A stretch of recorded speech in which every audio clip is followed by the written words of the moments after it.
அரசு மருத்துவமனையில் மருத்துவர்கள் இல்லாததால் நோயாளிகள் கடும் அவதி. சிகிச்சைக்கு வந்த நடிகர் கஞ்சா கருப்பு மருத்துவர்கள் இல்லாததால் பொதுமக்களோடு போராட்டத்தில் ஈடுபட்டதால் பரபரப்பு. போரூரில் உள்ள பெருநகர சென்னை மாநகராட்சி நகர்ப்புற சமுதாய நல மருத்துவமனை மருத்துவர்கள் வராததால் பதற்றம். உயிருக்கு ஆபத்தான நிலையில் சிகிச்சைக்கு வந்த மூதாட்டி மருத்துவர் இல்லாததால் மாற்று மருத்துவமனைக்கு ஏற்றி அனுப்பிய பொதுமக்கள். அரசு மருத்துவமனையில் அவலம்.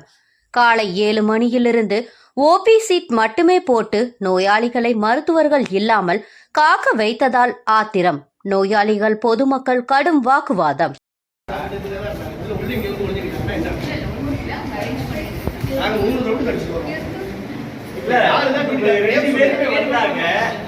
வந்துட்டு எனக்கு கூட ஒருத்தருமா வர வேணாமா? இல்ல நான் வரேன்னா சொல்லிட்டு நாய் அடிச்சு ஒரு பையன் உட்கார்ந்துருக்காப்ல, ஒருத்தர் மண்டை உடைஞ்சு வயசானவங்க உட்கார்ந்துருக்காங்க.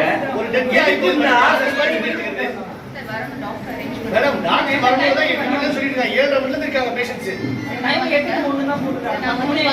யாரும் சாப்பிடல சொல்றது அவங்க சேர்த்து வராங்க. நான் என்ன சொல்றேன், எனக்கு ஒரே ஒரு விஷயம் தான், எந்தெந்த டாக்டர் டியூட்டில இருக்காங்க, யார் ரெஸ்பான்சிபிள் ஹாஸ்பிடல், அத சொல்லுங்க. அதையும் சொல்ல மாட்டேங்கிறாங்க. யார் 9 மணி டாக்டர் யாருமா வரல? அவங்க பேர் ஏமா உங்களுக்கு சொல்றீங்க? என்னமா உங்களுக்கு பிரச்சனை? எவ்வளவு பொறுமையா கேட்டுட்டு இருக்கீங்க நம்மட்ட? 9 மணி டாக்டர் யாரு சொல்லுமா? சரி நான் வந்து பாக்குறேன். ஒண்ணு ஓபி இவங்க கேட்கவே இல்லம்மா. அந்த ரூம்ல ஏசி போடுறது யாரு போடுது? யாருமா டாக்டர்? பேர் சொல்லுமா நீ முதல்ல. மா நீங்க எழுதி கொடுங்க. யார் யார் டாக்டர் தான் இந்த போர்டு கேக்குறத பாக்குறாங்க. ஒரு ஆள் எடுத்து சொல்லுங்க மேடம். Option ஆறாங்க madam. நாங்க தெரிய முடியாது. எவ்வளவு பப்ளிக் இருக்கோம் பாருங்க. மீடியா வரப்போது கேவலா உங்களுக்கு இஷ்யூ ஆக போகுது. இவங்க 2 பேர் தான் மாட்ட போறாங்க. சேவ் பண்ணிட்டு மாட்டிக்கிட்டீங்க. நான் சொல்லிட்டேன் முதல்லயே, நீங்க கரெக்டா கொடுத்துட்டு உங்க பேர் வர ஒரு டாக்டர் கேவலா நீங்க மாட்டிக்கிட்டீங்க. இதுக்கு மேல இருக்கா இது இங்க பாருங்க. உங்க போன் மேடம் மொத்தம் வந்து பிடிச்சுப்பா.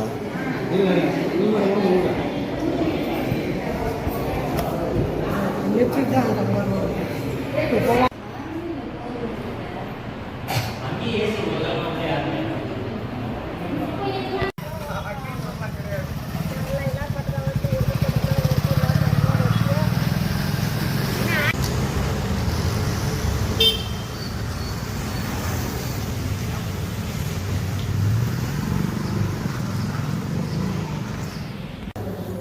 நான் என்ன சொல்றேன்னா, டாக்டர்ஸ் வந்து தனி கிளினிக்கு பண்ணிக்கிட்டு எதுவுமே ட்ரீட் பண்ணாதனால இங்க 2 லட்சம் ரூபாய் சம்பளத்தை வாங்கிக்கிறாங்க. இதை வந்து மருத்துவத்துறை அமைச்சர் பேச வேணாமா? இன்னைக்கு நான் போராட்டம் பண்ண போறேன். இந்த ஆஸ்பத்திரி தேவையே இல்லை. எத்தனை மக்கள், நாய் கடிச்சு ஒருத்தர் இருக்காரு, மண்டை உடஞ்சு ஒரு பையன் ரத்தத்தோட உட்கார்ந்துருக்கேன். பாட்டி ரத்தவாந்தி எடுத்து பாவம், அந்த பாட்டி ரத்தவாந்தி எடுத்து செத்து போச்சு. அதை ட்ரீட்மெண்ட் பண்ணிக்கிட்டு இருக்காங்க. ஏன்னா முதல்வன் படத்தை வர்றது மாதிரி செத்து போன உருவத்துக்கு அவங்க உயிர் கொடுத்துட்டு இருக்காங்க. இதே நம்ம பண்ண முடியும். வேற என்னத்தை நான் பண்றது? தப்பா நடக்குது. இந்த டாக்டர்ஸ் வந்து நம்பர் கொடுக்க மாட்டேங்கிறாங்க. டாக்டர் நம்பர் கொடுக்க மாட்டேங்கிறாங்க. வேற கூட சொல்ல மாட்டேங்கிறாங்க. 8 மணில இருந்து ஏசி மட்டும் ஓடிட்டு இங்க வாங்கனே வாங்க. அவங்க டியூட்டி டைமிங் பாத்தீங்கன்னா 8:01 போட்டுருக்காங்க. மணி 10 மணி ஆகுது. இங்க யாரும் சாப்பிடவே இல்ல. ப்ரோ எல்லாம் கையில காசு இல்ல. கவர்மெண்ட் ஹாஸ்பிடல் வரணும். அவங்க உள்ள இருக்கிற மாதிரி பில்டப் கொடுக்குறாங்க. ஆனா எந்த டாக்டரும் கிடையாது. காலையில 7:30 மணிக்கு வந்தேன் நானு. ஒரு டாக்டர் இல்ல. நம்ம வந்து டாக்டர் ஃபோன் பண்ணா ஒருத்தர் எனக்கு தெரியாதுங்கிறாரு, என்கிட்ட சொல்லலைங்கிறாரு. ஒரு அம்மா ஃபோனே எடுக்க மாட்டேங்குது. அட்மின் பிளாக்ல போக கேட்டா ஜோனல் மேனேஜர்னு ஒரு அம்மா எடுத்துட்டு ஒரு 2 வார்த்தை பேசிட்டு அப்படியே கட் பண்ணி வச்சிருச்சு. இவங்ககிட்ட டாக்டரோட நம்பர் கேட்டா, ஓபிக்கு யார் பண்றாங்கன்னு கேட்டா அவங்களோட நம்பர் கொடுக்க மாட்டேங்கிறாங்க. ஒரு 3 ஹவரா கேட்டு பதில் கேட்டாலே அவங்க பேரெல்லாம் ஓடி வந்துறாங்க. மேல அட்மிட் பிளாக் போனா யாருமே இல்ல. 8 மணிக்கு வந்தோம், 10 ஆயிடுச்சு. நாங்கள் வெயிட் பண்ணி தான் இருக்கோம். கட்சி யாருமே வரல. டாக்டர்னு யாருமே இல்லைங்க. யாருக்கிட்டாலும் பேரும் சொல்ல மாட்டாங்க. ரெஸ்பான்ஸ் குழந்தைகிட்ட ஒய்ஃபை தான் அவனும் சரியில்லை. அதுக்கு தான் வந்திருக்கோம். டாக்டர் யாரும் வரல. எப்பத்துல இருந்து இருக்கீங்க? காலையில 7 மணிக்கு வந்தாங்க. 7 மணி நேரம் வெயிட் பண்ணிருக்காங்க. 3 மணி நேரமா குழந்தை தூக்கிட்டு எவ்வளோ நேரம் வந்து நிற்கிறீங்க? குழந்தை 8 மணிக்கு வந்தேன். இது வரைக்கும் எந்த டாக்டரும் வரலையா? பார்க்கலையா அவங்கள?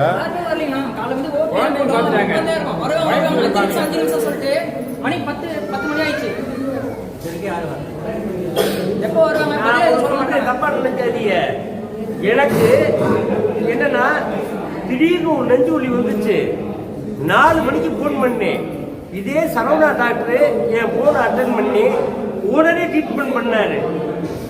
மதுரையில் பொறுத்த வரைக்கும் மதுரை மல்லி பழக்கிறாப்புல டாக்டர்கள் மருத்துவர்கள் வந்து அவ்வளோ நீட்டாக பார்க்குறாங்க. ஏன் சென்னையில் பார்க்க மாட்டாங்களா? சென்னையில் காசு சம்பாதிக்கலையா? தெரியாம கேட்கிறேன். அதெல்லாம் தப்புங்க, ரொம்ப மகப்பெரிய தப்பு.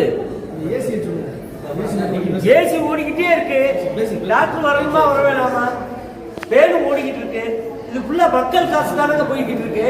வெளியில வந்து எவ்வளவு பேஷண்ட் இருக்கான்னு மட்டும் பாருங்க. வாங்க, வெளியில வந்து எத்தனை பேஷண்ட் இருக்காங்க. இங்க வாங்க, பாட்டி ட்ரீட்மெண்ட் பண்றாங்க. அவ்வளவு பாவம், அந்த பாட்டிக்கு நிலைமை சரியில்லை. பாருங்க இங்க வாங்க. 7 மணிக்கு வந்து வெண்டிலேட்டர் வச்சிருக்காங்க. முடிச்சிட்டீங்க, அப்படித்தான் நான் சொல்றேன். முடிச்சுட்டாங்க, பாட்டி நிலைமை முடிஞ்சிச்சு. ஒரு உயிரை புண்ட இடம் இந்த இடத்தையே பாவம். வாங்க, அந்த மக்களை வந்து பாருங்க. இதான் கவர்மெண்ட் ஆசமா வெயிட் பண்ணி ஒரு நாள் ஆகும். ரிப்போர்ட் எடுத்ததுக்கு பாத்தீங்கன்னா ஒரு நாள் ஆகும். ரிப்போர்ட் வந்து நாளைக்கு வாங்க. லீவுன்னு சொல்றாங்களா?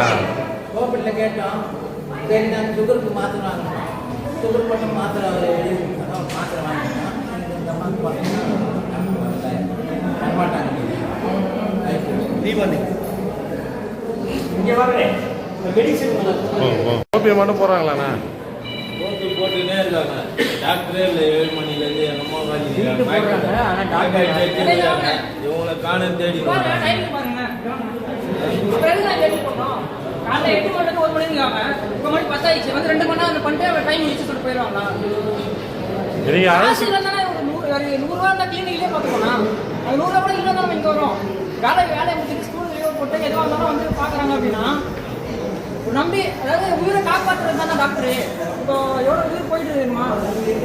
நீங்க என்ன இதுக்காக வந்திருக்கீங்க? நான் மட்டும் ஃபீவருக்காக கோல்டே ஒரு ஃபீவருக்காக தொட்டுக்காக கொதிக்குதுண்ணா. நைட் ஷிஃப்ட் முடிச்சுட்டு வந்தேன் நான். அதாவது சாப்பிட கூட முடியல அவரால். நான் தான் கூப்பிட்டு வந்தேன். கம்பெல்லாம் வச்சு